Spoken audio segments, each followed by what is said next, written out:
बिस्मिल्लाहिर्रहमानिर्रहीम, अस्सलामुअलैकुम and a very good morning. Good morning public में आपको खुशामदीद कहूँगी। मैं हूँ अरमिला हसन। उम्मीद करते हैं आप बिल्कुल ठीक ठाक होंगे, मज़े में होंगे, आपकी सुबह अच्छी हुई होगी और मौसम आज बेहतर है। आज धूप निकली हुई है। कल 2 दिन से कुछ हेज़ी सा वेदर था और सर्दी भी ज़्यादा फील हो रही थी। आज सर्दी है लेकिन स्टिल धूप निकली हुई है, सो ये थोड़ा एक्सेप्टेबल है।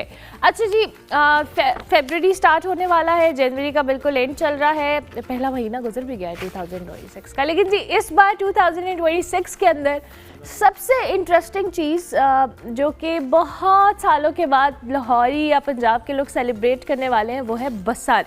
बसंत 2026 3 रोज़ा ये जो कह ले फेस्टिवल जारी रहेगा। हुकूमत पंजाब ने जी सिक्योरिटी प्लान जो है वो तरतीब दे दिया इन 3 दिनों के लिए, जिसके तहत 6, 7 और 8 फरवरी को शहर भर में सख्त हिफाजती इंतजाम किए जाएंगे। DIG ऑपरेशंस फैसल कामरान के मुताबिक इन 3 दिनों के दौरान जो पतंगबाजी है उस पर जो पाबंदी है वो बरकरार रहेगी, जबकि मुकर्रर औकात के अलावा पतंग उड़ाने, हवाई फायरिंग हो, कानून शिकनी पर ज़ीरो टॉलरेंस पॉलिसी जो है वो इख्तियार की गई है।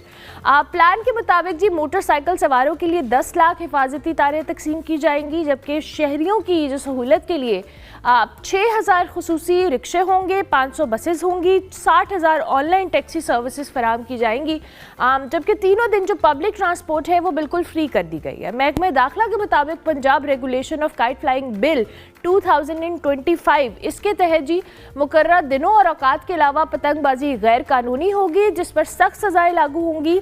लेकिन अब यहाँ पे क्वेश्चन ये है कि माजी के अंदर जब ये वाक़यात हो रहे थे या होते थे तो ये सिक्योरिटी प्लान जो है अमली सतह पर किस हद तक मौसर था और अब कितना पॉसिबल होगा पंजाब हुकूमत के लिए, दो कि एक प्रॉपर प्लान तरतीब दिया गया है, इसमें कोई दूसरी राय नहीं है, लेकिन इसको इम्प्लीमेंट कराना और इस बात को मेक श्योर करना कि लोग इसकी खिलाफवर्जी ना करें, क्योंकि हमारे लोगों को माजरत के साथ बहुत आदत है कि हम लोगों ने कोई ना कोई ऐसा काम ज़रूर करना है जिससे हम आइंदा आने वाले दिनों में या सालों में कोई ऐसा फेस्टिवल जो रिपीट हो रहा है या बहुत अरसे के बाद आ रहा है उसमें कोई ऐसी हरकत करें। मोहम्मद अकील मलिक हमारे साथ मौजूद हैं, patron in chief all Pakistan kite flying association और माहिर कानून भी, उनको खुशामदीद करेंगे। अस्सलाम वालेकुम जी। वालेकुम अस्सलाम। थैंक यू वेरी मच, बहुत शुक्रिया आपके वक्त का।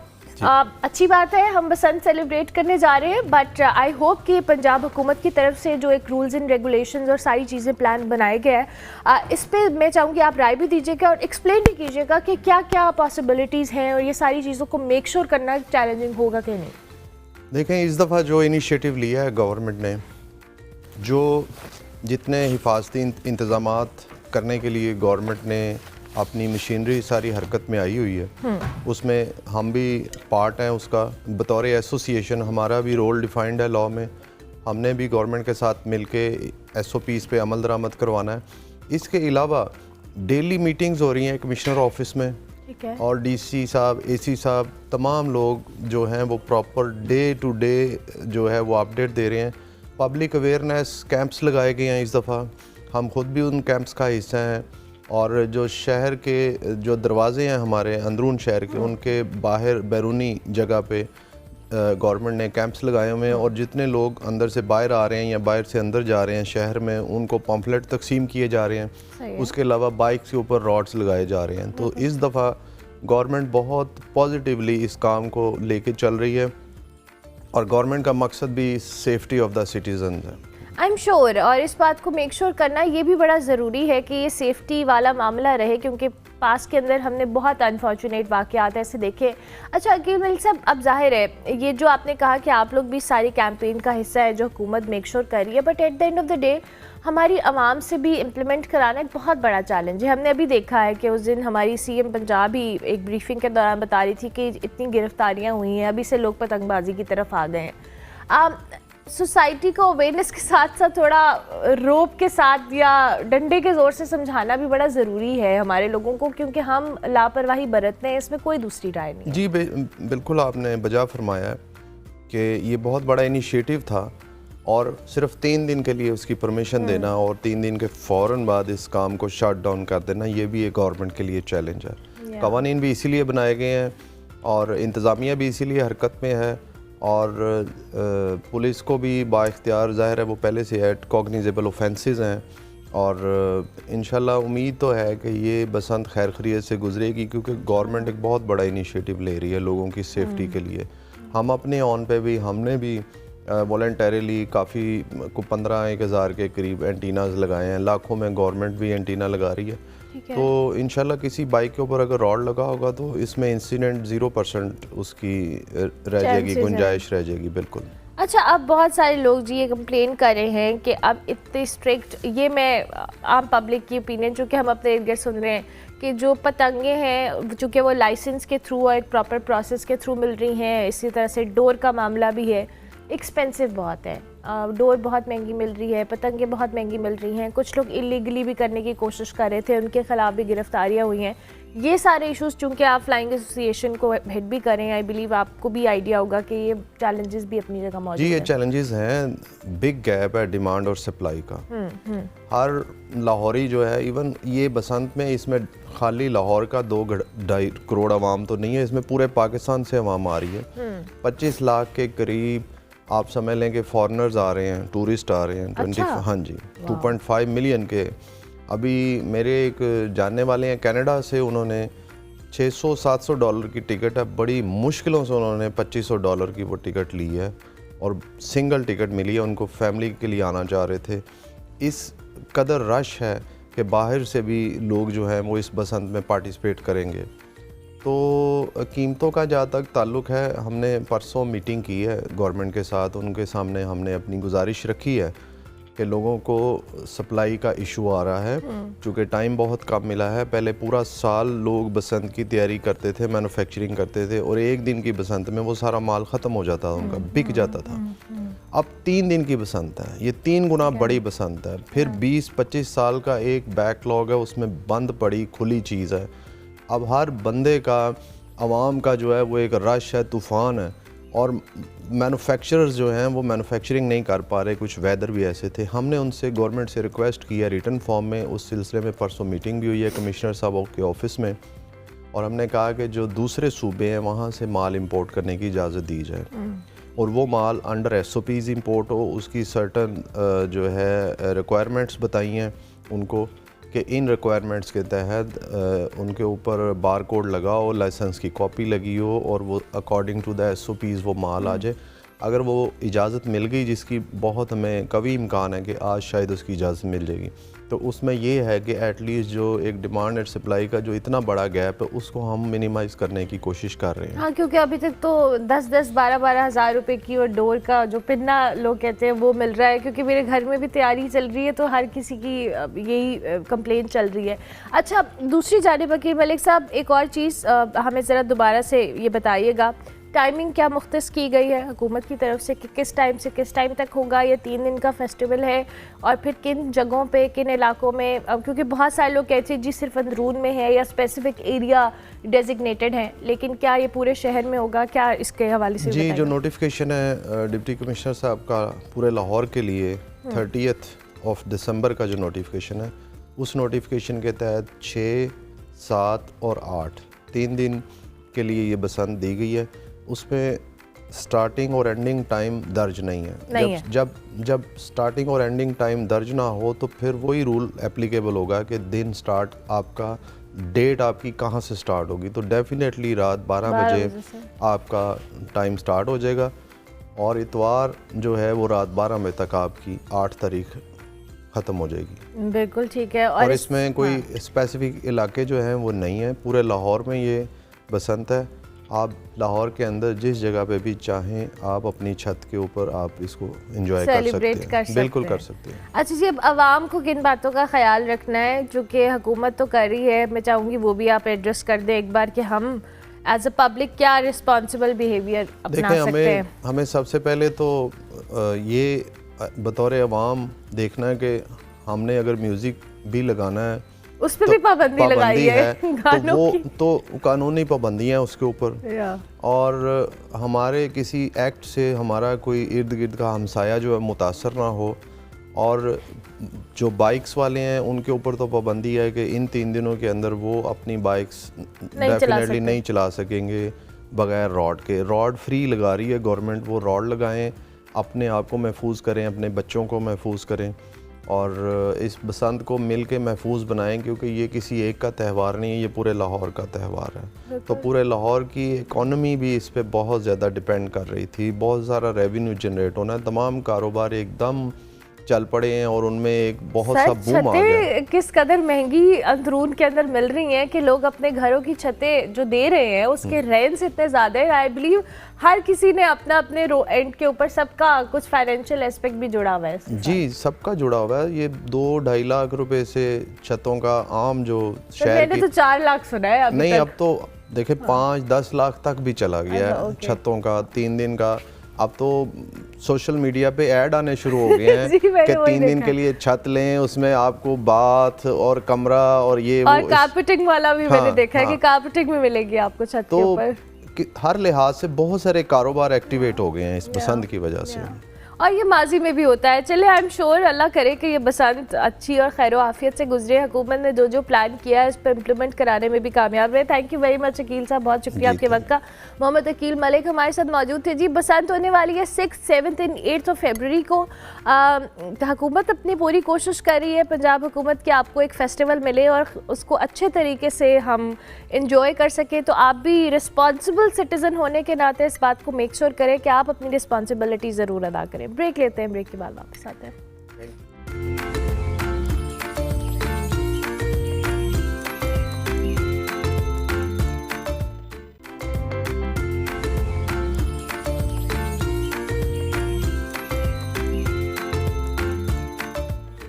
Welcome back to good morning public. जी, ब्रेक के बाद वापस आ गए। लाहौर में एक फार्म हाउस पर पालतू शेर के हमले से 8 साला वाजिद का बाजू ज़ाया होने के बाद पंजाब हुकूमत का एक अहम फैसला सामने आया है। ये वाक़या इस वक्त संगीन सूरत अख्तियार कर गया जब इब्तदाई तौर पर न पुलिस को इतला दी गई, न महकमा वाइल्ड लाइफ को, जबकि बच्चे को निजी हॉस्पिटल मुंतकिल करके जो ज़ख्म है उसकी गलत वजूहात भी जाहिर की गई। वाक़े के सामने आने पर वज़ीर आला पंजाब मरीम नवाज साहिबा ने सख्त नोटिस लिया, जिम्मेदार अफराद के खिलाफ कार्रवाई का हुक्म दिया और सूबे भर में पालतू शेरों और दीगर वाइल्ड कैट्स रखने की इजाज़त ख़त्म करने की हिदायत जो है वो जारी की। इस फैसले के बाद ही महकमा वाइल्ड लाइफ ने क्रैकडाउन करते हुए मुख्तलिफ शहरों से 57 जो शेर हैं इनको तहवील में ली है। ये फैसला ना सिर्फ वाक़े के फौरी बाद रियासती रद्दअमल की समहाव उसको डिपेक्ट कर रहा है, बल्कि इस हकीकत को भी समहाव उजागर कर रहा है कि जंगली जानवरों को निजी तहवील में रखना इंसानी जानों के लिए मुस्तकिल खतरा बन चुका था। लाइसेंसिंग सिस्टम के तहत मौजूद खला को ख़त्म करके हुकूमत ने यह भी मैसेज दिया है कि इंसानी तहफ़्फ़ुज़ हो, कानून की बालादस्ती हो और जंगली हयात की फलाह पर किसी किस्म का समझौता नहीं किया जाएगा। अच्छा जी, अब एक और चीज़ अहम इसमें एक एंगल ये भी है कि जो लाइसेंसिंग वाला प्रोसेस था जब ये हुआ और हुकूमत ने इसको अपने तौर के ऊपर ख़ुद जो है वो अलाउ किया लाइसेंस देने के हवाले से, और उसके बाद जब लोगों ने कीमती जानवर ख़रीदे उनको अपने फार्म हाउसेस के ऊपर पूरे रूल्स एंड रेगुलेशंस को फॉलो करते हुए, SOPs को फॉलो करते हुए रखा। अब इन वाक़यात की वजह से वो लोग जो कि सारे SOPs को फॉलो कर रहे हैं और जिन्होंने अपने फार्म हाउसेस के ऊपर लाइसेंस के साथ इन जानवरों को रखा है, वो भी इस सारे प्रोसेस का हिस्सा बन गए हैं। क्यों हो रहा है ये, और अब ये क्यों अच्छी बात है कि इस तरह से गैर जो कह ले ज़िम्मेदारी का मुजाहरा करने वाले अफराद और इन जानवरों को तहवील में लेना बहुत अच्छी बात है, इस पर कोई दूसरी राय नहीं है। लेकिन इस प्रोसेस में जो दीगर लोग हैं उस पर भी बात करेंगे। अल्तमश सईद हमारे साथ मौजूद हैं, उनको हम खुशामदीद कहेंगे। Thank you very much Altamash, बहुत शुक्रिया आपके वक्त का। I hope you are doing well. मेरा पहला सवाल इस हवाले से है कि ये बहुत अच्छी बात है कि इस तरह के जो वाक़यात के ऊपर एक्शन लिया जाना इट्सेल्फ बहुत ज़रूरी था, क्योंकि बहुत सारे ऐसे शहर भर के अंदर जानवर मौजूद हैं जो कि रेजिडेंशियल एरियाज़ में, और हमने रिसेंट टाइम्स में बैक टू बैक ऐसे बहुत सारे वाक़यात देखे हैं। बिस्मिल्लाहिर्रहमानिर्रहीम। Firstly thank you so much for the invitation again. And इस पे एक्चुअली हिस्ट्री है, ये सिर्फ वाजिद के साथ जो हुआ इस बच्चे के साथ ये पहले भी बहुत बार हो चुका है। लास्ट ईयर दिसंबर में हरबंसपुरा में एक शेर बाहर निकल आया था, तब खैर SOPs नहीं एग्जिस्ट करते थे जिसकी वजह से उसको शूट करना पड़ा, और इस तरह के हादसा पिछले 5-6 साल से हो रहे हैं। लाहौर हाईकोर्ट में 2021 से केस दर्ज है जिसमें मैं भी वकील हूँ कि private captivity of wild animals को बंद कर दिया जाए इसी वजह से, और भी कुछ और वजूहात थी। फिर उसके बाद जब SOPs आ गए उसके सामने उसको रद्दमल रखते हुए, फिर भी there were lot of people जिनके पास जो है जगह अवेलेबल नहीं थी, खाना अवेलेबल नहीं था, वेटरनरी एड अवेलेबल नहीं थी। तो वाइल्ड लाइफ पंजाब ने तकरीबन 600 शेर जो हैं ऑलरेडी पकड़े हुए हैं। उनकी बैकग्राउंड स्टोरी ये है कि अब इतने ज्यादा शेर इनके पास आ गए हैं, they don't have a mechanism कि उनको अब आगे इनके साथ क्या करें, जो कि सवाल इस इश्यू के साथ डायरेक्टली लिंक्ड है। जो हमें सुनने में आया ये कि उनको वो सबको यूथनाइज कर देंगे, क्योंकि हमारे पास जगह नहीं है उनको रखने की। यूथनाइज होता है उनको बेसिकली मेडिकली सुला देना बेसिकली। और उसके साथ साथ आगे जब ये एसओपीज बने, जो कि Punjab capital wild life committee rules के तहत बने थे, इसी साल जब अमेंडमेंट आई पंजाब वाइल्ड लाइफ एक्ट में 2025 में, जिसमें उन्होंने सेक्शन 12 के तहत अंडर स्केड्यूल 2 जो शेर हैं, बिग कैट्स हैं, उनको रखने की इजाजत दी, पर उस पर रेगुलेशंस क्रिएट की। अब मसला ये था कि आगे जाके आप जिस मर्जी तरह शेर को रख लें, शेर एक बिल्ली तो नहीं है। आप उसका जो भी है हर चीज प्रोवाइड कर लेंगे, आप एक ह्यूमन उसका जो एनिमल इंस्टिंक्ट है वो खत्म नहीं कर सकते। बिल्कुल। ये उसके साथ भी जाती है, और जो लोग वहां पे रह रहे हैं उनके साथ भी जाती है। ये इश्यू हमने रिसेंटली दोबारा उठाया था लाहौर हाई कोर्ट में, जुलाई में हमने केस किया था। और उसमें हमने ये कहा था कि जो शेर हैं सर्कसेस में भी यूज होते हैं, अभी तो आप हम प्राइवेट सेटिंग की बात कर रहे हैं, जो कि in it self is cruelty, पर लेकिन वो शेर भी अटैक कर सकता है इंसानों को। हम्म। दूसरा हमने ये बात की कि प्राइवेट जो जूस हैं प्राइवेट सेटिंग्स में, जैसे लेक सिटी सोसाइटी है, इसी तरह की काफी सोसाइटीज ने जूस एक्चुअली शेर रखे हुए हैं। हम्म। तो दिस दिस गुड डिसीजन, मैं इसके फेवर में हूँ। इसकी वजह से सारे जो प्राइवेट सोसाइटीज हैं उनको अपने शेयर बेसिकली नहीं बेचने पड़ेंगे। पर इसमें मसला ये है मैम कि इनका आप करेंगे क्या? ये या नंबर बहुत ज्यादा हैं, या और we don't have the space हमारे पास। अगर चलें कह दें वेटरनरी स्किल अवेलेबल है, हमारे पास खाना अवेलेबल नहीं है। एक शेर तकरीबन 7 kg डेली खाता है, वो कहाँ से आएगा? दूसरा मुझे जो डर है वो ये है कि इन सबको सुला दिया जाएगा, which is this is another cruelty. Violation. But साथ ही साथ लास्ट इशू जो ह्यूमंस का इशू है, वो मैं मानता हूँ बड़ा इंपॉर्टेंट इशू है। ये एक बहुत कीमती जानवर है। ये लोग पूरे लाइसेंसिंग को फॉलो करके आए हैं, इनके साथ जो हो रहा है ये प्रॉपर ज्यादती है। In a court of law they can actually go and ask के हमें रेस्टिट्यूशन दे, जो हमारा लॉस हुआ है उसको कवर करें। हम्म। पर वो तो नहीं होगा, तो it's a double way problem basically. पर ये डायरेक्शन अच्छी में जा रहा है, मैं इसके अगेंस्ट नहीं हूँ। अच्छा नहीं, पर ये चीजें हमको अल्तमश, सामने रखनी चाहिए। हम भी इसके बिल्कुल अगेंस्ट नहीं है। जाहिर है कोई नहीं चाहता कि उसके गली मोहल्ले या इलाके के अंदर कोई ऐसा जंगली जानवर उसके बच्चों पे अटैक करे और वो ज़ख्मी हो रेजिडेंशियल एरियाज़ के अंदर। But at the end of the day जो बात आप कर रहे हैं, आई रियली एंडोर्स दैट कि जो लोग इन एसओपीज को फॉलो करके एक प्रोसेस के थ्रू इन कीमती जानवरों को, इतनी इतनी मालियत के जानवरों को लेकर आए हैं और आपने उनको अलाउ किया है कि वो लाएं, अब उन लोगों के साथ भी संभव ज्यादती है और उन जानवरों के साथ जो आप बात कर रहे हैं कि इसका हमारे पास मैकेनिज्म मौजूद नहीं है। अगर हम इतनी बड़ी तादाद में हमारे पास शेर मौजूद हैं, तब उनके साथ करेंगे क्या? तो do we have any sort of other solution regarding it? So internationally speaking, there are a lot of organizations that are affiliated with the World Health Organization, जिसके साथ पाकिस्तान भी पार्टी है। तो अगर आपके पास अपनी लोकली जगह नहीं है, आप डिफरेंट एनजीओज को इंटरनेशनली जो काम करते हैं, जैसे फोर पॉज है, ह्यूमेन वर्ल्ड फॉर एनिमल्स है, एनिमल्स ऑस्ट्रेलिया है, आप उनको रीच आउट कर सकते हैं as a mechanism. I am not saying कि वो आपको पूरी हेल्प करेंगे, या बट उनके एसओपीज एग्जिस्ट करते हैं। ग्लोबल फेडरेशन है एक एनिमल सेंचुरीज की, जो कि प्रोटोकॉल दे सकते हैं अगर गवर्नमेंट सेंचुरीज की तरफ जाना चाहे, जो कि अच्छी चीज है। बट हमें सारी चीजें देखते हुए इनको आगे लेके चलना है। तो पहली चीज तो ये है कि इंटरनेशनल ऑर्गेनाइजेशन को रीच आउट करना पड़ेगा। जैसे गवर्नमेंट में तो एनजीओ हूँ, गवर्नमेंट तो डायरेक्ट रीच आउट करेगी and they will definitely get the assistance जो उनकी दरकार है, और वो देंगे भी। और ये इंटरनेशनली जो है एक फ्रेंडली रिलेशनशिप बनाने का भी तरीका बन सकता है, if the government wants to do it. You right. लेकिन अब हमारा मसला ये है कि हमने जब सारी चीज़ें सर के ऊपर से गुजर जाती हैं तो फिर हमें याद आता है कि हमने ये भी करना था, वो भी करना था। हमें लाइसेंसिंग और इस मामले को पहले सोच के या प्रॉपर हमें इसके प्रोज एंड कॉन्स का आइडिया होना चाहिए था, बट अनफॉर्चुनेटली अब नहीं है। जैसे भी आपने बात की कि जिन लोगों ने एसओपीज़ को फॉलो किया था, अल्तमश वो कोर्ट में जाके इस हवाले से बात कर सकते हैं, अपना केस पुट कर सकते हैं कि उन्होंने इन चीज़ों को फॉलो किया है। ये भी सिचुएशन थोड़ी हमारे देखने वालों के लिए एक्सप्लेन करें। सो बेसिकली अब उन्होंने बैन किया है मैडम मरियम नवाज साहिबा ने, because it's a human threat issue, या विच पीपल विल अंडरस्टैंड कि हम इस वजह से इनको नहीं रख सकते। पर लेकिन ये एसओपीज हैं लास्ट ईयर जनवरी में ही बने हैं, इसलिए कोई बहुत पुराने नहीं हैं। इस पे प्रॉपर फ्रेमवर्क उन्होंने बनाया और पूरा उन्होंने तरीका दिया कि आपने इतनी जगह पे शेयर को रखना है। तो what the government did not take into consideration was कि जो एनिमल इंस्टिंक्ट है वो आप खत्म नहीं कर सकते। और ये चीज हम पिछले 5 साल से अदालत में लेके जा रहे हैं, तो नई चीज है नहीं। गवर्नमेंट कांट से कि एकदम से हो गया।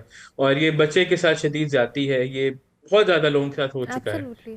तो पर लेकिन मुझे उम्मीद भी है कि अब सिंस बसंत हो रही है, इट्स एन इम्पोर्टेंट इशू, उस पर उन्होंने इतनी जबरदस्त रेगुलेशन बनाई है, तो इस पर भी बना सकते थे। बट उन्होंने ऑफ कोर्स वो जो एनिमल इंस्टिंक्ट वाला पार्ट है और जूनोटिक डिजीजेस वाला पार्ट है, अब जानवरों को डिजीजेस होते हैं, उन्होंने आगे जाना है। अब मसला ये है कि आपने बंद कर दिया है कि रखने नहीं, आपने ब्रीडिंग तो बंद की ही नहीं। Breeding in itself also should be band, क्योंकि जो इलीगल पोचिंग है, वो सारी ट्रेड जो है वाइल्ड लाइफ इलीगल, वो सारी चलती रहेगी। अगर आपने सिर्फ रखने से बंद किया है, आपको ब्रीडिंग भी बंद करनी पड़ेगी, which should be a part of this regulation. Okay, मतलब हमने कोर इशू को एड्रेस नहीं किया, हमने बस सरसरी तौर के ऊपर ये कह दिया कि ये सब बंद है, और उसके बाद में हम उसको कैसे परमानेंटली इस प्रॉब्लम का सलूशन क्या निकालेंगे, ये हम इस पर फोकस नहीं करें अनफॉर्चुनेटली। आप थैंक यू वेरी मच अल्तमिश, बहुत शुक्रिया आपका। अल्तमिश सईद हमारे साथ मौजूद थे, एडवोकेट हैं, और इस हवाले से क्योंकि अब हुकूमत ने पाबंदी लगा दी है, लेकिन इसमें बहुत सारे ऐसे फैक्टर्स इन्वॉल्व हैं जिसको अल्तमिश ने भी हाईलाइट भी किया। आई होप कि चीज़ें सॉर्ट हो जाएं। ब्रेक लेते हैं, ब्रेक के बाद वापस आते हैं।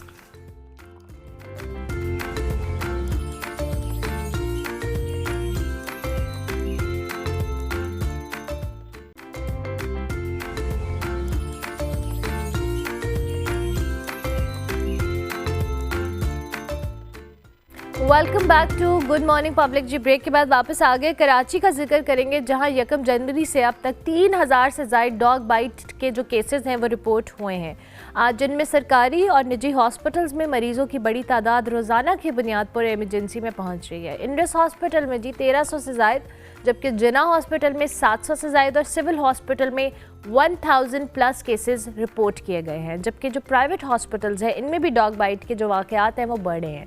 इसी दौरान सिंध में जी इस साल पहली मरतबा रेबीज से एक बच्ची की हिलाकत रिपोर्ट हुई है, जिसे 1.5 माह कबल कुत्ते ने काटा था, और इलाज में ताख़ीर या नाकाफ़ी वैक्सीनेशन के बायस वो जान की बाजी हार गई थी।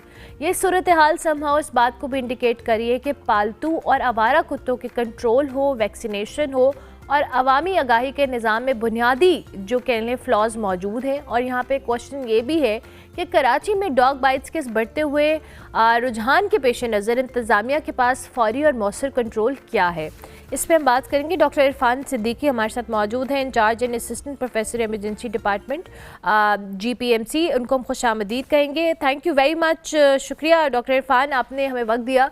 ये जो केसेस रिपोर्ट हो रहे हैं, मैं चाहूँगी कि एक ओवरव्यू आप भी हमें दीजिएगा कि जो सरकारी और निजी हॉस्पिटल्स में एक बड़ी तादाद में डॉग बाइट के केसेस का रिपोर्ट होना, और हमारे पास क्या वैक्सीनेशन या इमरजेंसी रिस्पांस के लिए हॉस्पिटल्स में वो फैसिलिटीज़ मौजूद हैं, चूँकि हम रेबीज़ का जिक्र कर रहे हैं जिसमें एक बच्ची की डेथ भी हुई है। देखिए, थैंक यू सो मच। बिल्कुल आप सही कह रही हैं। अगर मैं जिना की बात करूं, तो जिना के आज तक जनवरी से लेकर आज तक जो हमारे पास केसेस आए हैं, वो अराउंड 900 केसेस आए हैं, जो कि बहुत तशवीशनाक है। पहले तो उनके नंबर में इजाफा हुआ है। अगर हम कंपेयर करें पिछले साल की जनवरी से 2025 की, 5% केसेस में भी इजाफा हुआ है। दूसरा, उनकी सिविरिटी के अंदर भी इजाफा हुआ है। अब जब मैं ये कहता हूँ कि सिविरिटी के अंदर इजाफा हुआ है, तो उसमें ये होता है कि वैक्सीन आप देते हैं, जो कि डेफिनेटिव ट्रीटमेंट है, लेकिन उसके साथ इम्यूनोग्लोबुलिन्स भी देते हैं, एंटीबायोटिक्स भी देते हैं, और उनको शायद वुंड की वजह से दाखिल करने की ज़रूरत भी पड़ रही है। अब ये जो बढ़ते हुए केसेस हैं, बेसिकली उनका जो मेन रीज़न है, जो रूट कॉज़ है, वो तो है पेट्स, जैसे कुत्ता, बिल्ली वगैरह हो गया, जिनके अंदर ये रेबीज़ वायरस पाया जाता है। अब सबसे पहला जो फैक्टर है, जैसे आपने बताया कि सोशल कैंपेन्स का कम होना, ये तो मीडिया या आप जैसे चैनल या प्रोग्राम अवेयरनेस दे रहे हैं, लेकिन अगर सोशल कैंपेन्स कम हो जाएगी, तो शहरियों को एक तो इसकी सेवेरिटी का अंदाज़ा कम होने लगेगा।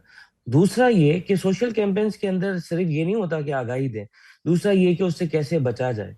अब बहुत सारे जो केसेस आते हैं हमारे पास, जिनकी हिस्ट्री होती है, वो ये बताते हैं कि सामने कुत्ता था, मेरे बेटे बेटी या मैंने खुद उसको पत्थर मारा या डंडे मारने की कोशिश की, तो उससे जो है वो कुत्ता हमारे पीछे पड़ गया और कुत्ते ने काट लिया। या देखिए जैसे मेनली जो केसेस डॉग बाइट्स के बढ़ते हैं वो समर और विंटर वेकेशंस में बढ़ते हैं। उसका मेन रीजन ये होता है कि आपके बच्चे, आपके मोहल्ले वालों के बच्चे पार्क्स में अनसुपरवाइज, कोई देख नहीं रहा उनको, वो खेल रहे हैं। आप समर्स का डेटा उठाएं तो 15 से 20% जो है ना वो केसेस में इजाफा हो जाता है।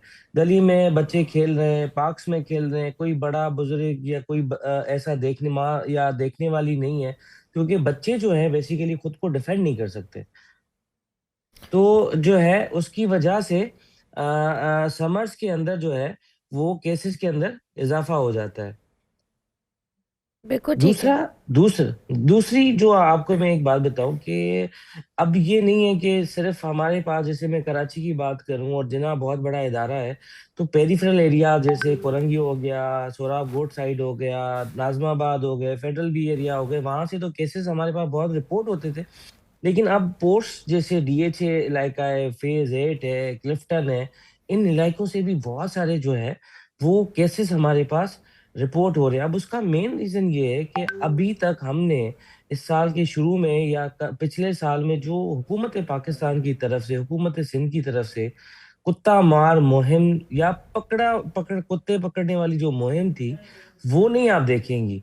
अभी सर्दियों में हो क्या रहा है कि वो जो कुत्ते, जो के आवारा पालतू कुत्ते हैं, वो गाड़ियों के नीचे पनाह लेते हैं सर्दी की वजह से। सुबह सुबह के केसेस के अंदर इंक्रीज इसलिए आ रहा है कि वो जैसे ही गाड़ी स्टार्ट करते हैं तो वो कुत्ता डर के आपको बाइट करता है। तो हुकूमत सिंध की तरफ से बेसिकली ये हो रहा है कि वो जो कुत्ता मार मुहिम है उसको कम किया जाता है, तो आवारा कुत्ते बढ़ गए।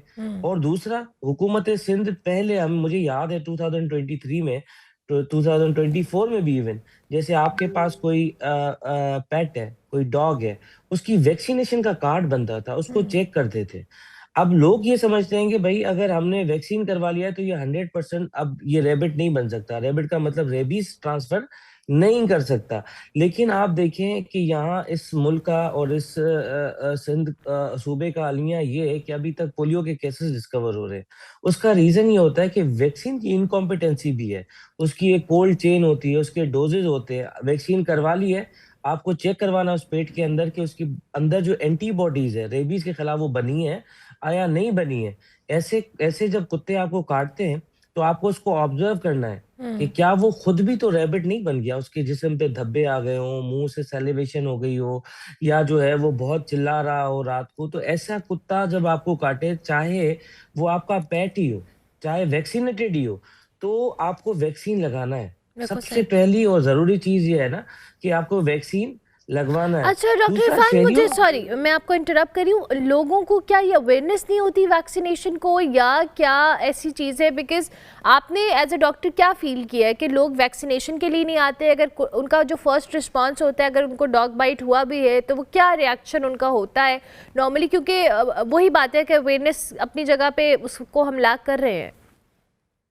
देखिए सबसे पहली चीज ये है कि ये बताना और ये जानना बहुत जरूरी है कि WHO जो कहता है ये 100% मॉर्टल है। अगर आपको कुत्ता काट लेता है, आप वैक्सीन नहीं लगाते, तो आज तक एक भी केस नहीं आया जिसमें रेबीज फैलने के बाद रिवर्स हुआ हो या वो जिंदगी बचाई जा सके। अब 100% क्यूरेबल भी है, आपने वैक्सीन लगा दी, ठीक है, अब आप इंशाल्लाह जो है वो जो रेबीज है या रेबिड पेशेंट है वो नहीं हो सकता। तो लोगों को ये बताना जरूरी है कि भाई ये क्यूरेबल डिजीज है, ऐसा नहीं है कि ये इनएविटेबल है, इसको रोका नहीं जा सकता, इससे बचा नहीं जा सकता। आप वैक्सीन लगाएं। अब पेरिफेरल जो एरियाज है, जैसे आपने एक केस कोट किया जो सांगड़ की बच्ची थी आई, उसमें क्या हुआ कि वैक्सीन की इनअवेलेबिलिटी थी ना, वहां पे उसकी वैक्सीन नहीं लगी। उसका एक टाइम पीरियड होता है। वैक्सीन है क्या? वैक्सीन बेसिकली वही जरासीम है, रेबीज का वही जरासीम है, स्मॉलर क्वांटिटी के अंदर, ठीक है, ताकि आपके अंदर उसकी उसके लिए फौज पैदा हो, बॉडी को पता हो कि भाई ऐसा भी ऑर्गेनिज्म होता है, अब इसके लिए मुझे फौज तैयार करनी है। तो वो ज्यादा फौज तैयार करता है ताकि रेबीज से कॉम्पैक्ट कर सके, रेबीज से लड़ सके। अब यही एक तो शहरियों की भी गफलत, हमारा अलमिया ये है, हम लोग जब तक बहुत सिवियरिटी नहीं आ जाती तब तक उस चीज को सीरियसनेस नहीं लेते, डिले करते हैं। वैक्सीन अवेलेबल है लेकिन हम उसको केयरलेसनेस में ले लेते हैं। बहुत सारे लोगों को बहुत सारे काम याद आ जाते हैं, यार चलो आज काटा है, आज ऑफिस चला जाता हूँ, घर के काम कर लेता हूँ, कल करवा लूंगा, परसों करवा लूंगा। लेकिन अब वो ये नहीं जानते कि भाई जितना जल्दी आप वैक्सीन लगाएंगे उतना जल्दी क्योर मिलेगा। और जैसा कि मैंने आपको ये बताया कि 100% मॉर्टल है, 100% इसके अंदर डेथ है। ऐसे पेशेंट्स जब हमारे पास आते हैं तो हमारे पास रूम्स होते हैं जिनके अंदर इनको बंद किया जाता है ताकि उनकी मौत का इंतजार कर सके, और उनको बचाया नहीं जा सकता। उनके माँ बाप या रिश्तेदार भी उनसे नहीं मिल सकते। वो लाइट से डरते हैं, आवाज से डरते हैं, पानी से डरते हैं। तो वो एक बहुत अजियतनाक जो है मौत होती है फैमिली के लिए भी। अनफॉर्चुनेट। सोशल कैंप है। देखिए, मैं आपको एक बात बताता चलूं कि कल मैं ये सोच रहा था कि देखें जगह जगह बिलबोर्ड्स लगे हुए हैं। आप रस्तों से जाएं, किसी भी रास्ते से, किसी एक रास्ते के अंदर सिंध गवर्नमेंट या किसी भी तरह से रेबीज अवेयरनेस प्रोग्राम के बारे में कोई ऐड नहीं देखा होगा। आप फैंसी कपड़ों के, फैंसी खानों के, सर प्रायोरिटीज़, इरफान साहब, डॉक्टर इरफान, ये प्रायोरिटीज़ का मसला है। मैं चाहूँगी, मेरे पास क्विकली टाइम कम है, आप कोई पब्लिक सर्विस मैसेज हमारे प्लेटफॉर्म से देना चाहें regarding any sort of rabies के केसेस, या आपको अगर डॉग बाइट होता है क्या आपका फर्स्ट रिस्पॉन्स होना चाहिए? देखिए, मैं शहरियों को ये बताना चाहूँगा कि आप कहीं पे भी हैं, कुत्ता अगर आपको काट ही लेता है तो सबसे पहली ज़रूरी चीज़ ये है कि उसको धोना है पानी से। जो टैप वाटर होता है, बहता हुआ पानी, उससे 15 से 20 मिनट साफ करना है हमारे। और उस जख्म को हम कभी भी बंद नहीं करते। हमारे पास जो केसेस आ रहे हैं, धोया, हमारे पास वैक्सीन के साथ भी आ रहे हैं, लेकिन उसको टाँके लगे हुए हैं। टाँके लगने के बाद जो है वो जो वायरस है वो अंदर रह जाता है। तो उसको 15-20 मिनट, आप कहीं पे भी हैं, आपके सराउंडिंग में कोई होटल है, कोई वॉशरूम है, कोई घर है, वहाँ पे 15-20 मिनट उसको वॉश करना है सोप या डिटर्जेंट से। उसके बाद खुदारा इसकी डेफिनेटिव ट्रीटमेंट जो है वो वैक्सीन ही है। ठीक तो है, उस इदारे के अंदर जहाँ वैक्सीन अवेलेबिलिटी हो, लगवाएं, और ये कीमती जानें जो बच सकती हैं उनको उनको बचाया। बचाएं please. Thank you very much. Doctor Irfan Siddiqui हमारे साथ मौजूद थे जी। जो इस वक्त केसेस रिपोर्ट हो रहे हैं, बहुत एक अलार्मिंग नंबर है जो सिंध के अंदर या कराची के अंदर है, उस हवाले से अपनी राय दे रहे थे। हम ब्रेक लेते हैं, ब्रेक के बाद वापस आते हैं।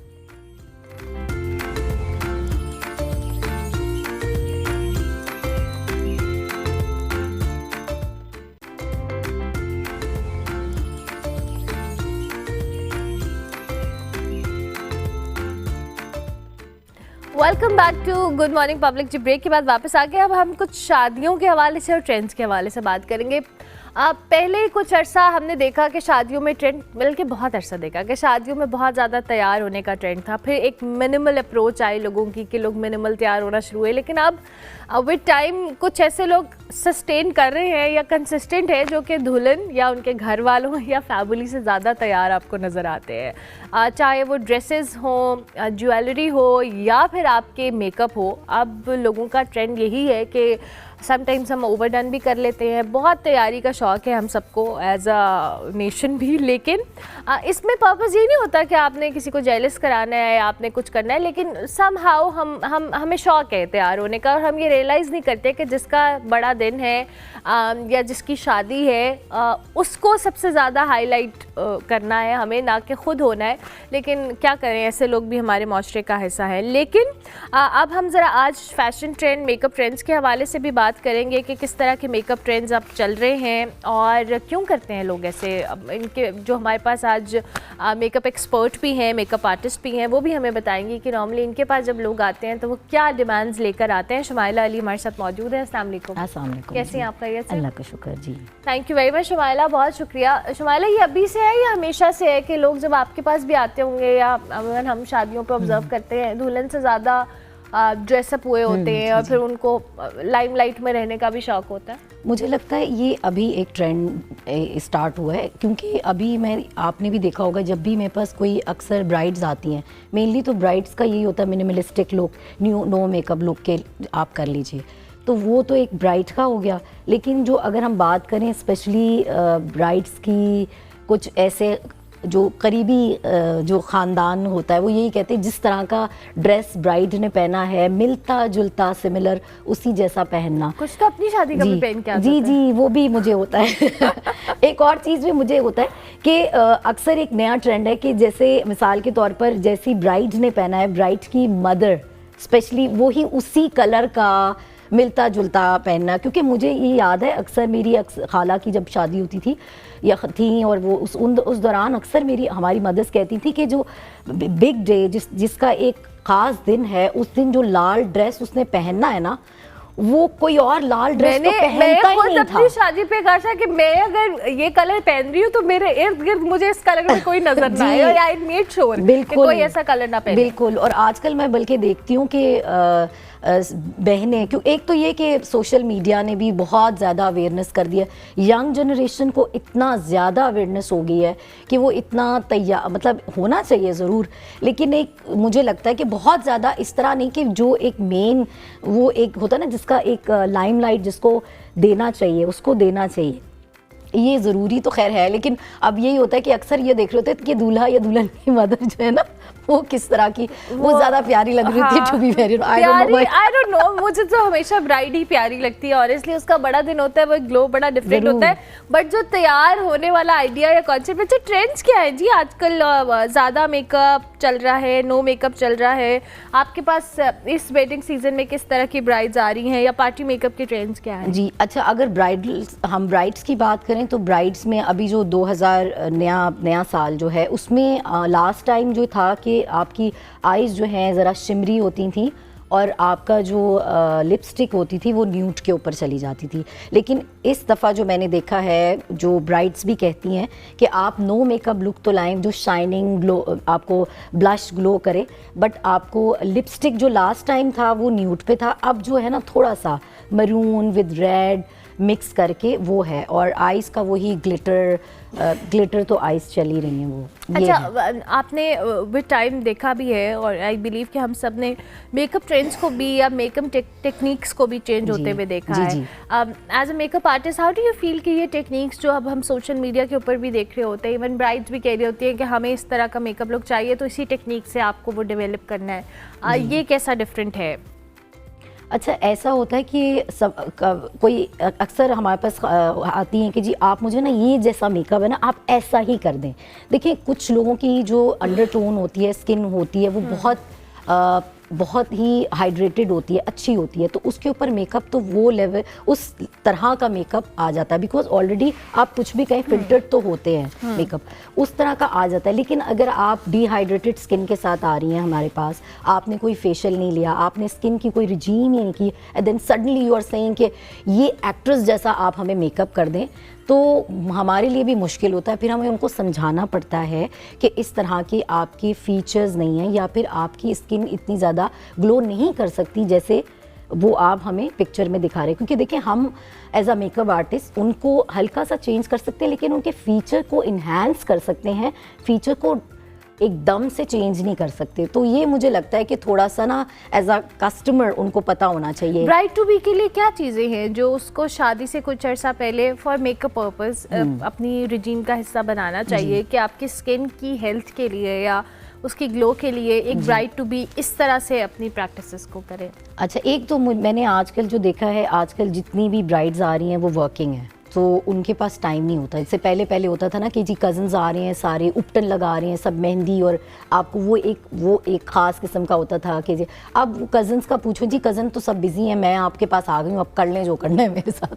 तो एक तो ये होता है कि कोशिश करें 1.5 महीने पहले आप अपनी स्किन का ख्याल करना शुरू कर दें। करते तो हैं लेकिन देखें वर्किंग है सब लोग तकरीबन आजकल जितनी भी ब्राइड्स हैं तो 1.5 महीने से अब मतलब 1.5 महीना पहले आप अपने स्पेशल ख्याल करें। ख्याल तो कर रही हैं लेकिन स्पेशल ख्याल करें। उसमें ये होता है कि तकरीबन 3 फेशियल्स तो लें और ये भी कोशिश करें कि मिसाल के तौर पर आपने हाइड्रा फेशियल लिया, तो हाइड्रा फेशियल आप अपनी जिस दिन बारात है उस दिन आप ना लें, उससे 3 दिन 4 दिन पहले। अभी रिसेंटली मेरे पास एक क्लाइंट थी जो उन्होंने अमेरिका से आई, तो उन्होंने मुझे कहा कि मुझे पास तो टाइम नहीं है, मेरे पास तो बस 5 दिन है, उसके बाद तो मेरी बस अब तो मैंने उनको कहा कि फिर आप जैसे लैंड करें और फ़ौरन लाइक सारा सब संभाल के फिर आप मेरे पास आ जाएं, क्योंकि आपको you need a break, otherwise आपका जो भी मेकअप है वो सारा आप यानी वो स्किन के अंदर पेनिट्रेट नहीं करेगा और फिर प्रॉब्लम्स होंगी, क्योंकि आप फेशियल एक ख़ास किस्म का हाइड्रा फेशियल यूज़ कर रही हैं तो इसके लिए प्रॉब्लम होती है। एक तो ये, और पूरी एक रिजीम होती है, हम बना के देते हैं ब्राइड्स जिन्होंने प्री सर्विसेज यूज़ करनी होती हैं, उसमें हम उनको एक डेट देते हैं कि अच्छा इस तारीख को आपकी मिसाल के तौर पर शादी का दिन है, तो उससे पहले आपने कब फेशियल कराना है, वैक्सिंग कब करानी है।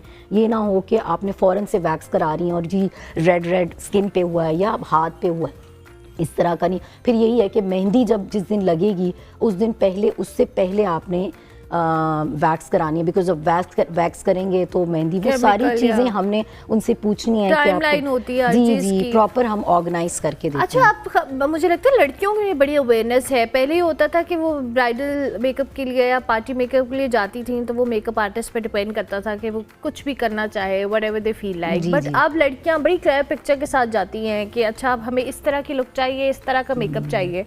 वही आपके वाली बात, कभी सूट कर भी जाता है और कभी कभी आपको वो गोल या टारगेट को अचीव करना भी मुश्किल हो जाता है। जी ऐसा होता है, कुछ उसको हम फिर फसी क्लाइंट जो होता है ना, अक्सर कुछ फसी क्लाइंट भी आ जाता है, तो फिर हम ना एज अ मेकअप आर्टिस्ट तो फिर हम उन पे ही छोड़ देते हैं, और कभी हम कह भी देते हैं कि जी आप ये करा रही हैं, अब ये फिर आपके ऊपर है, फिर आपने हमें कुछ नहीं कहना।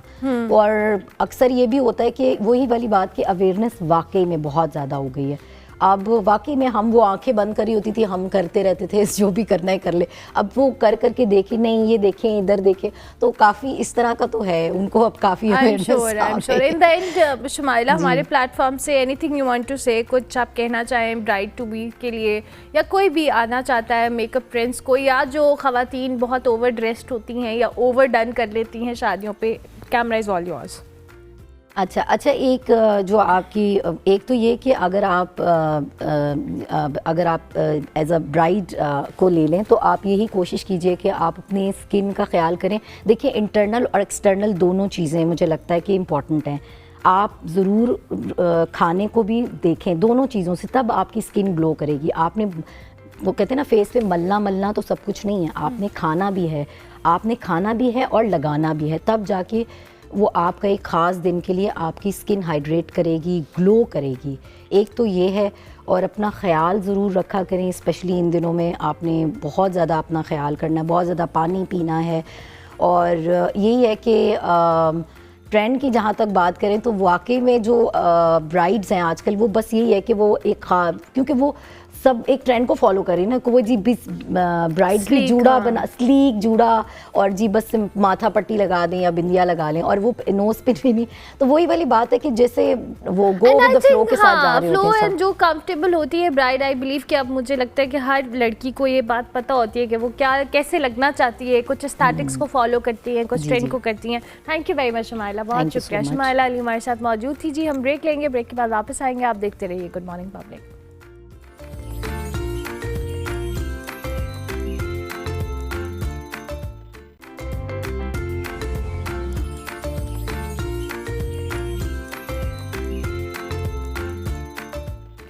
Welcome back to good morning public. जी दुनिया इस वक्त शदीद सर्दी की एक गैर मामूली लहर की लपेट में है, तो गलत नहीं होगा अगर ये कहा जाए तो नॉर्थन हेमस्फीयर में जी दर्जा हरारत ख़तरनाक हद तक गिर चुका है। पाकिस्तान में अगरचे बेशतर इलाकों में मौसम खुश्क भी है, लेकिन बालाई इलाकों में बारिश और बर्फ़बारी इसने सर्दी की शिद्दत में इजाफा किया है।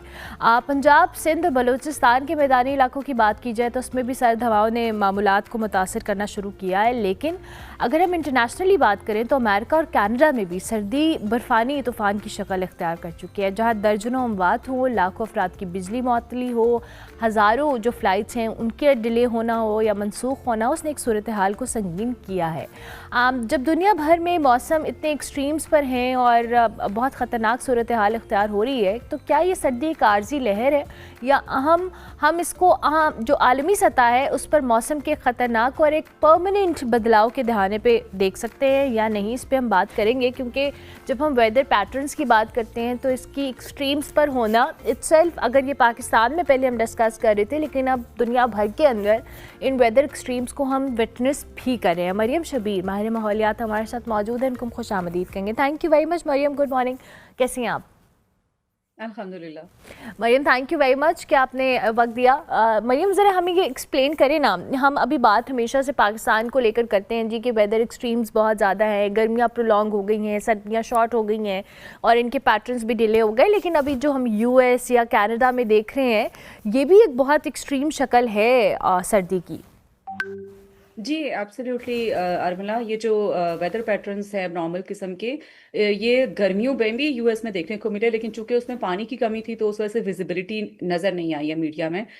बेसिकली गर्मियों में भी जब बारिशें वहाँ पे काफ़ी कम हुई तो जो लेक्स के ऊपर डिपेंडेंट लोग थे जिनको वाटर सप्लाईज होते थे, ज़्यादातर यूएस के जो नॉर्थ ईस्टर्न स्टेट्स हैं, इसमें लेक चैम्पलेन सबसे बड़ी है जो कि पानी प्रोवाइड करती है, उसमें पानी का लेवल्स जो है वो काफ़ी नीचे को चले गए थे कम बारिशें होने की वजह से। अभी सर्दियाँ जैसे ही आई हैं तो आप देखें कि ये जो इंचेस ऑफ 10 से 12 इंचेस ऑफ स्नो जो है वो डिफरेंट स्टेट्स में आपको नजर आ रही हैं। कनाडा भी जो बॉर्डर साथ लगता है उन स्टेट्स के, कनाडा में भी यही सूरत हाल है। तो बेसिकली ये फिनोमेना है पोलर वॉर्टेक्स का। पोलर वॉर्टेक्स में होता ये है कि जो आपका नॉर्थ पोल है उसमें ये हवाओं का समझे कि एक झुंड होता है जो कि सर्दियों में नॉर्थ पोल पे जब वो एक्सपेंड करता है तो ठंडी हवाएं आपके जो है वो साउथ पोर्ट की तरफ फेंकता है। तो साउथ पोर्ट में सारे इलाके वही आते हैं, ये न्यूयॉर्क, बॉस्टन, वर्मोंट, आपके साथ ओंटारियो, कनाडा के जो इलाके लगते हैं मॉन्ट्रियल वगैरह, ये आते हैं जिसकी वजह से आपकी काफ़ी ज़्यादा जो है वो बर्फबारी होने के चांसेस होते हैं। तो ये जो पोलर वोर्टेक्स का फिनोमेना है ये रेयर होता है, और ये जो हवा की जो तब्दीली होती है या जो फ्लक्चुएशंस टेम्परेचर की कह सकते हैं होती हैं, उस पर ये डिपेंडेंट होता है जो कि क्लाइमेट चेंज इसको मुतासर कर रहा होता है। तो एब्सोल्युटली ये जो एबनॉर्मल किस्म के वेदर पैटर्न्स हैं, चाहे गर्मियाँ हों चाहे सर्दियाँ, आप गर्मियों में भी देखें कि आपके साथ ही ये कवर आपने किया था कि ये जो टेक्सास में फ्लडिंग हुई थी यूएस में ही, वो भी एक्सपीरियंस की, कैलिफोर्निया में वाइल्ड फायर्स भी हुई थी, वाटर टेबल जैसा कि मैंने आपको कहा कि जो बिगेस्ट लेक चैम्पलेन वहाँ पे थी वहाँ पे काफ़ी कम हो गए थे गर्मियों में। तो पूरी दुनिया में ना सिर्फ यूएस कनाडा बल्कि आप देखें कि यूरोप की तरफ भी देखें आप, बरतानिया में भी जो है वो काफ़ी इंचेस ऑफ स्नो पड़े हैं। इसी तरह यूरोप की तरफ भी आप जाएँ तो आपको गर्मियों में हीट वेव्स के फिनोमेना नज़र आते हैं, सर्दियों में आपको एक्सट्रीम कोल्ड किस्म के जो है वो वेव्स वेदर की आपको नज़र आती हैं। तो ये सारी की सारी अब नॉर्मलिटीज़ जो है वो चाहे रिच वर्ल्ड है चाहे गरीब ममालिक हैं, सबको ही मुतासिर तो करते हैं, लेकिन उससे नुकसानात कितने ज़्यादा होते हैं इकोनॉमिकली या इंसानों पर, ये आपकी इकोनॉमिक कंडीशन या आपकी जो कितने इदारे हैं प्रिपेयर्ड हैं इसको, इस सिचुएशंस को हैंडल करने के लिए, उसके ऊपर डिपेंडेंट होता है। बिल्कुल ठीक है। तो मरियम, जब ये आप बात कर रही हैं कि ये रेयर फिनोमेना है, तो क्या हम एक्सपेक्ट करें कि आइंदा आने वाले सालों में, चूँकि हम क्लाइमेट चेंज को भी डिस्कस कर रहे हैं और पैटर्न्स की तब्दीली को भी डिस्कस कर रहे हैं, तो ये प्रोलॉन्ग कर सकता है या पैटर्न्स हमें हर साल डिफरेंट देखने को मिलेंगे? देखिए, ये जो पोलर वॉर्टेक्स का फिनोमेना है खासतौर पर यूएस और कनाडा में, ये 2003 से लेके जो है वो गाहे बगाहे ये देखने को मिलते हैं छोटे छोटे पैचेस की फॉर्म में। अभी फर्स्ट टाइम ये ऐसा है कि आपको कंसेक्टिवली 12 दिन हो गए हैं, 10 से 12 दिन हो गए हैं जिसमें काफ़ी इंचेस ऑफ स्नो जो है वो आपकी अब नॉर्मल किस्म की जो है वो पड़ती जा रही है। 2 से 3 इंच का स्नो का पड़ना इन स्टेट्स में कोई बड़ी बात नहीं है, वो मामूलात ज़िंदगी उसी तरह से चलते रहते हैं। लेकिन इस साल जो है वो आपको काफ़ी एक्सट्रीम किस्म के जो 10 से 12 इंचेस ऑफ स्नो आपको नज़र आ रहा है। -12 और -20 डिग्री सेल्सियस तक भी टेम्परेचर जो है वो गया हुआ है। तो ऑफ कोर्स जो क्लाइमेट चेंज है जिसकी वजह से जो फॉसिल फ्यूल एमिशंस हैं, ये खासतौर पर रिच ममालिक जो हैं ये तो कम कर नहीं रहे, रिन्यूएबल की तरफ भी नहीं मूव कर रहे।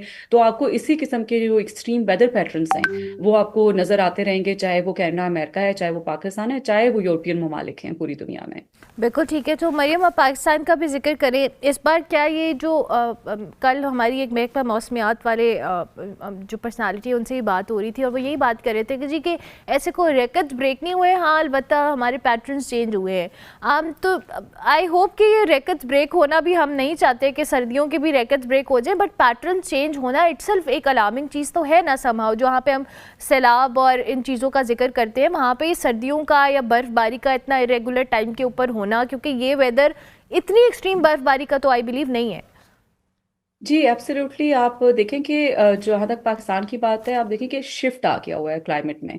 जो वेदर पैटर्न्स है क्लाइमेट चेंज की वजह से, उसमें आपको शिफ्ट देखने को मिलता है। पहले आप देखें कि नवंबर एंड और सर्दियों में आपको जो है वो दिसंबर में सॉरी आपको बर्फबारी देखने को मिलती थी, लेकिन अभी आपको वो आके जनवरी में हो रही है। तो ये एक एबनॉर्मलिटी है जो आपकी शिफ्ट होगी, और उसी हिसाब से हमारे जो इदारे हैं इसको डील करने के लिए, चाहे वो एडवाइजरीज इशू करते हैं मेट डिपार्टमेंट, या चाहे वो रिस्पॉन्स के इदारे हैं जिसमें एनटीएमए वगैरह हैं, जो काफ़ी लोगों को जो नॉर्दर्न इंडिया में हमारे ट्रैप हो जाते हैं या रेस्क्यू ऑपरेशंस करते हैं, उनके लिए ये ज़रूरी है कि जो वेदर पैटर्न्स शिफ्ट हुए हैं हमारे, उनसे अवेयर हूँ। और काफ़ी हद तक हमारे इदारे जो है वो इस पे जो अर्ली वार्निंग सिस्टम्स जो हैं उसको मज़ीद इम्प्रूव करने की तो ज़रूरत है। लेकिन एटलीस्ट बर्फबारी के मामले में हमारी जो है वो फोरकास्ट जो है वो पाकिस्तान की अभी तक अच्छी जा रही है। अलबत्ता जो क्लाउड बर्स्ट का फिनोमेना या जो बारिशें लोकलाइज तरीके से होती हैं, उसमें अर्ली वार्निंग पे जो है वो हमारी गवर्नमेंट को इस पर काफ़ी ज़्यादा जो है वो इन्वेस्टमेंट्स करने की ज़रूरत है। क्योंकि ऑफ कोर्स आज आके बात एंड में होती है कि अगर इदारों की कैपेसिटी बिल्डिंग आपको करनी है, इंफॉर्मेशन आउट भी आपको करनी है, तो उसके लिए डेफिनेटली आपको पैसा चाहिए। और पैसे के लिए फिर हम डेवलप वर्ल्ड की तरफ देखते हैं।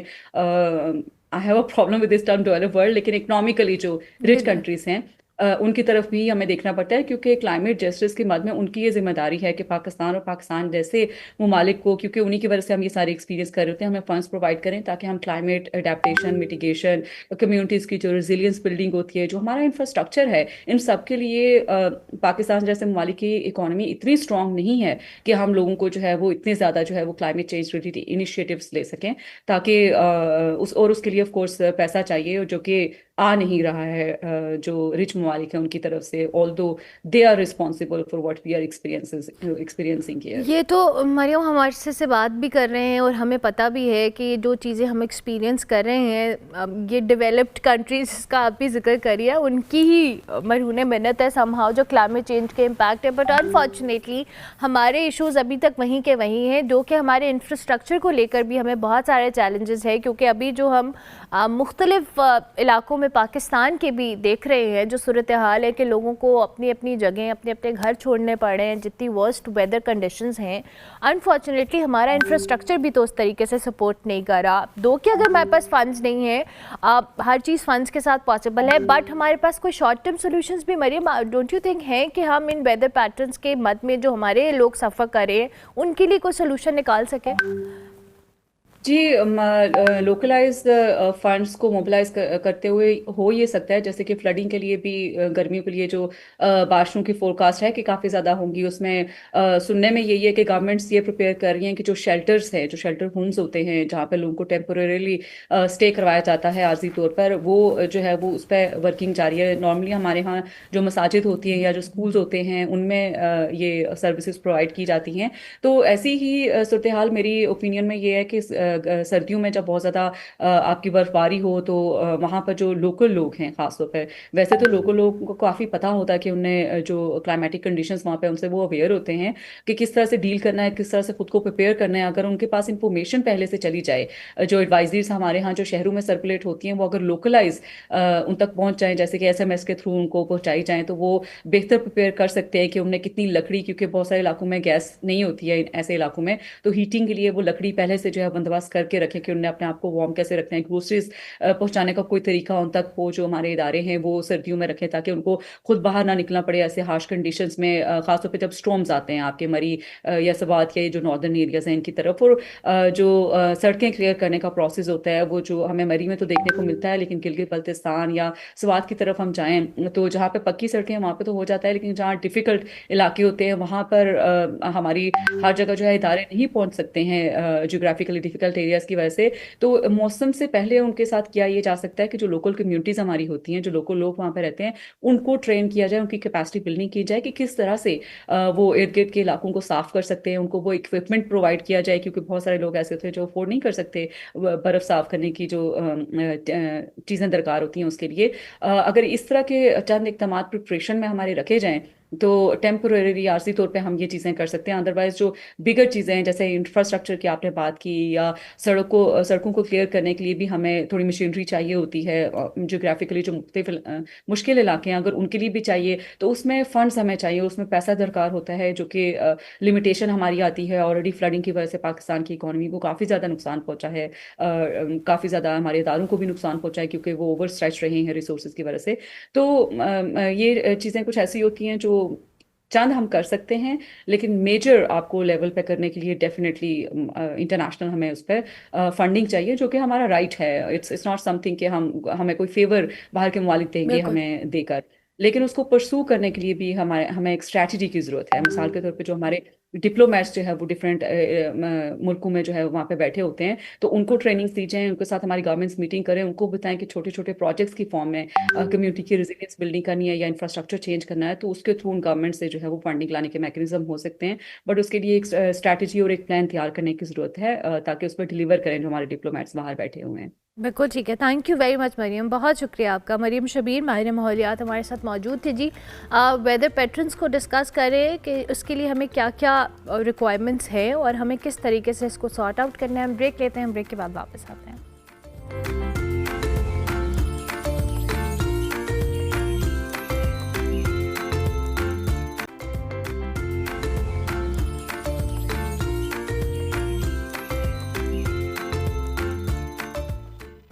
Welcome back to good morning public जी। प्रोग्राम के आखिरी हिस्से में आपको खुशामदीद करेंगे। वैसे मैंने अपनी टीम को कहा हुआ है कि हमें हेल्थ इश्यूज़ के ऊपर बात करनी है, बट कभी कभी मेरी टीम इतनी जज्बाती होती है और हेल्थ इश्यूज़ को इतने एक्सट्रीम के ऊपर एक जाती है कि मैं खुद परेशान हो जाती हूँ कि हमने इतनी एक्सट्रीम पे बात करनी थी। लेकिन जी आज हमने आपकी दांतों की हेल्थ के ऊपर, आपकी ओरल हेल्थ के ऊपर बात करनी है। सिर्फ हम इसको एक के लिए ना स्माइल या खाने के पर्पस के लिए समहाउ अपनी ओरल हेल्थ को देखते हैं, मगर जदीद तहकीक ये बताती है कि आपकी जो ओरल हेल्थ है आई एम सो सॉरी, उसका डायरेक्ट जो असर है आपके दिमाग के साथ, जिस्म की मजमूई सेहत से जुड़ा होता है। दांतों में अगर कीड़ा है, मसूड़ों में कोई सोजिश है या दांतों का कमज़ोर होना है, वो आपकी ओवरऑल हेल्थ को भी, सॉरी भाई मुझे तो पानी चाहिए, उसकी ओवरऑल हेल्थ के ऊपर भी असर करता है। सो ओरल हेल्थ का आपकी इंटरनल बॉडी ऑर्गन्स हों या ओवरऑल हेल्थ के ऊपर बहुत गहरा असर होता है। तो आज हमने बात करनी है कि जो ओरल हेल्थ है वो कैसे बेहतर हो सकती है। डॉक्टर सना रशीद हमारे साथ मौजूद है। Thank you very much doctor Sana. मैं चाहूँगी आप अपनी गुफ्तगू का आगाज़ करें। जी अस्सलाम वालेकुम। अच्छा, हमारे जो दांत हैं, हमारी जो ओरल कैविटी है, वो हमारे पूरी बॉडी का गेटवे है। अगर हमारे ओरल कैविटी हेल्दी नहीं होगी तो आपकी जनरल हेल्थ पे बहुत असर पड़ेगा। तो डायबिटीज़ को ही ले लें। डायबिटीज़ में मैंने आपको भी खांसी करा दी है। चलिए आप कंटिन्यू करें आप। हाँ ओके। डायबिटीज़ में ऐसे होता है कि डायबिटीज़ जो है वो जिस्म के मुख्तलिफ़ हिस्सों को अफेक्ट करती है। ठीक है। अच्छा डॉक्टर सना, मेरा सवाल अब यहाँ पे कि ओरल हेल्थ अच्छी होना कितना इम्पॉर्टेंट है और ओरल हेल्थ को अच्छा करने के लिए हम क्या क्या कर सकते हैं? ओरल हेल्थ को अच्छा करने के लिए आप सबसे पहले ओरल हाइजीन प्रैक्टिसेस को अपने इम्प्रूव करें। आप जो प्रोडक्ट्स इस्तेमाल कर रहे हैं आप उन पे ध्यान दें कि आप कोई एस्ट्रिंजेंट्स या स्वेर अल्कोहल्स तो यूज़ नहीं कर रहे। अपनी ओरल कैविटी को क्लीन करने के लिए आप ब्रशिंग अपनी इम्प्रूव करें। आप फ्रीक्वेंट स्नैकिंग ना करें ताकि आपकी बॉडी में जो है कॉन्स्टेंटली एसिडिक एनवायरनमेंट ना प्रोड्यूस हो ओरल कैविटी में। ठीक है। अच्छा, प्रैक्टिसेस क्या होनी चाहिए कि अगर हमने अपनी हाइजीन को बेहतर करना है, जो कॉन्सेप्ट होता है कि जी कुछ लोग कहते हैं कि नाश्ते से पहले आपको ब्रश नहीं करना चाहिए, नाश्ते के बाद करना है, कुछ कहते हैं रात को सोने से पहले तो लाजमी आपने करना है अपना, और उसके साथ साथ कौन से ऐसे माउथ वॉश हैं, कौन सी ऐसी चीज़ें हैं जो आप अपनी ओरल हेल्थ को बेहतर कर सकते हैं, फिर हम फर्दर इस पे आते हैं। जी, नाश्ते से पहले ब्रश नहीं करना चाहिए। वो इसलिए कि आपकी जो ओरल कैविटी है उसमें जब आप रात को सोते हैं तो एक एसिडिक एनवायरनमेंट प्रोड्यूस हुआ होता है। तो अगर आप नाश्ते से पहले ब्रश करेंगे तो वो एसिडिक एनवायरनमेंट जो है आपके दांतों के इनामल को डैमेज करेगा। ठीक है। तो आप नाश्ते के बाद ब्रश करें और उसके अलावा जो है रात को ज़रूर ब्रश करें।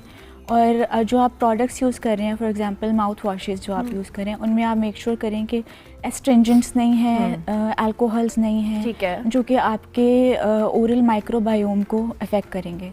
ओरल माइक्रोबायोम का मतलब है कि जो आपके गुड बैक्टीरिया हैं वो उनको भी किल कर देंगे, ठीक है। और जिसकी वजह से आपकी ओरल हेल्थ मुतासिर होगी। अच्छा, अब डॉक्टर सना हमें ये बताएं कि अगर आपकी ओरल हेल्थ अच्छी नहीं है तो आपके कौन कौन से ऑर्गन्स या कौन कौन से ऐसी डिजीज़ हैं, चाहे आपको स्टमक है, डायबिटीज़ है या कोई भी ऐसा प्रॉब्लम है, वो अफेक्ट होती है?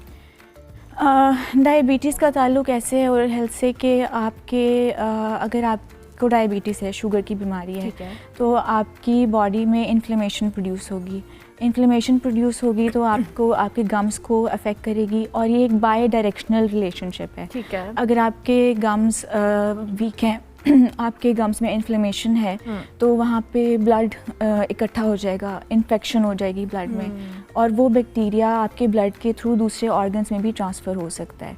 जैसे कि एक डिज़ीज़ है, हार्ट डिज़ीज़ है, जिसको इन्फेक्टिव एंडोकार्डाइटिस कहते हैं, हार्ट वॉल्स की डिज़ीज़ है। ठीक है। हार्ट वॉल्स को अफेक्ट करेगा, और आपके जो है हार्ट में जो आपकी ब्लड वेसल्स हैं, उनको कंस्ट्रिक्ट करेगा, जिसकी वजह से आपके हार्ट में ब्लड फ्लो इम्पेयर होगा और हार्ट अटैक के चांसेस भी हो सकते हैं। अच्छा, इतना एक्सट्रीम पे चला जी, जाता है और हम definitely। नज़रअंदाज करते हैं। हम तो इन्फ्लेमेशन हो, हमें तो आइडिया नहीं होता। तो कौन से सिम्टम्स होते हैं कि आपको आइडिया होना चाहिए कि अगर आप डायबिटिक हैं तो आपको इन्फ्लेमेशन हुई भी है तो आपने इसका ख्याल रखना है? आपके ब्लड से अगर बहुत, आपके गम से अगर बहुत ज़्यादा ब्लीडिंग हो रही है तो आप अपने चेकअप्स करवाएं, आप है। स्केलिंग के थ्रू अपना ट्रीटमेंट करवाएं। और ये बात रिसर्च से साबित की गई है कि जो लोग अगर उनको डायबिटीज़ है, उनके वो अगर स्केलिंग का प्रोसीजर लेते हैं, स्केलिंग करवाते हैं अपने दांतों की, तो उनके HbA1c लेवल्स इम्प्रूव होते हैं। अच्छा। सिर्फ बिल्कुल इसी तरह जैसे कि अगर वो एक नई मेडिसिन स्टार्ट करें। ओके, तो मतलब आपको अपनी, और कितना आइडियली क्या टाइम होना चाहिए कि आपने कितने अरसे के बाद अपनी स्केलिंग करानी है, चाहे वो डायबिटिक है या नॉर्मल इंसान भी है? Around 6 months. 6 मंथ्स, ठीक है। और बहुत सारे लोग कहते हैं जी, ये मिसकंसेप्शंस या लोगों के फेयर्स होते हैं कि स्केलिंग से दांतों की हेल्थ ख़राब होती है, वीक होते हैं, तो ये ज़रा कॉन्सेप्ट भी क्लियर करें। नहीं, स्केलिंग से दांतों की हेल्थ बिल्कुल भी ख़राब नहीं होती। इनफैक्ट आपके गम्स जो हैं वो हेल्दी रहते हैं, क्योंकि आपके गम्स में अगर इन्फेक्टेड ब्लड जो है वो एक्यूमुलेट हो गया तो वो आपके गम्स को थॉरली क्लीन करता है स्केलर। तो ये मिसकंसेप्शन बिल्कुल गलत है। अच्छा डॉक्टर सना, अब हमें बच्चों के लिए, क्योंकि ज़ाहिर है आपकी हर एक की एज के अंदर हर एक की दांतों की हेल्थ का, ओरल हेल्थ का अच्छा होना बड़ा ज़रूरी है। So what do you recommend in kids और लेटर एज में भी या हमारी एज में भी कैसे अपनी दांतों की सेहत का ख्याल रखा जाए? बच्चों में अवेयरनेस क्रिएट करना बहुत ज़रूरी है। इसके लिए हम जो हैं स्कूल्स से ये शुरू कर सकते हैं कि आप स्कूल्स में उनको अवेयरनेस क्रिएट करें, बच्चों को ब्रशिंग के बारे में बताएं, बच्चों को ये बताएं कि वो फ्रीक्वेंट स्नैकिंग ना करें। फ्रीक्वेंट स्नैकिंग करेंगे तो थ्रू आउट द डे उनका जो ओरल कैविटी है वो एसिडिक एनवायरनमेंट रहेगा। एसिडिक एनवायरनमेंट होता है तो आपका इनामल डैमेज होता है। और ये बच्चों को अगर आप एक छोटे लेवल से ही शुरू कर दें ये अवेयरनेस प्रैक्टिस करना, तो उसी से उनके माइंड में एक बात बैठ जाती है, जो कि फिर ऑब्वियसली लाइफ लॉन्ग प्रैक्टिस चलती है। बिल्कुल ठीक है। तो अब डॉक्टर सना, आप जब प्रैक्टिस कर रही हैं तो क्या ऐसे इश्यूज़ हैं जो नॉर्मली लोग आपके पास आते हैं जो दांतों से रिलेटेड होते हैं? दांतों से रिलेटेड हर तरह के ही इश्यूज़ होते हैं। स्केलिंग्स हो गई, हम फिलिंग्स करते हैं, एक्सट्रैक्शंस करते हैं, लेकिन हम कोशिश करते हैं कि एक्सट्रैक्शन तक पहुंचने से पहले ही हम जो है वो मसले को रिजॉल्व कर दें। इम्प्लांट्स के पेशेंट्स हमारे पास बहुत आते हैं। इम्प्लांट्स के बारे में बताएं, कितना सेफ़ है, इसमें क्या होता है प्रोसेस, बिकॉज़ बहुत सारे लोगों को आइडिया नहीं है और इम्प्लांट हेल्प भी करता है समहाउ बहुत तरीके से। जी definitely, implant I would say कि टूथ रिप्लेसमेंट का सबसे बेहतरीन तरीका इम्प्लांट्स है, बजाय कि आप ब्रिजेस लगवाएं। तो इम्प्लांट में ये होता है कि आपकी बोन में ड्रिल करके टाइटेनियम का एक स्क्रू लगा दिया जाता है, जिसके ऊपर फिर क्राउन फिट कर दिया जाता है। वो जो स्क्रू है वो ऑस्टियो इंटीग्रेशन के थ्रू आपकी बोन के साथ बिल्कुल आपके बोन का हिस्सा बन जाता है, और वो एक बहुत सेफ़ बायो कंपैटिबल मटेरियल होता है। तो it's the best option for tooth replacement. और ये कितना फ्रीक्वेंटली लोगों को इस बारे में पता है और लोग करवाते हैं इम्प्लांट्स?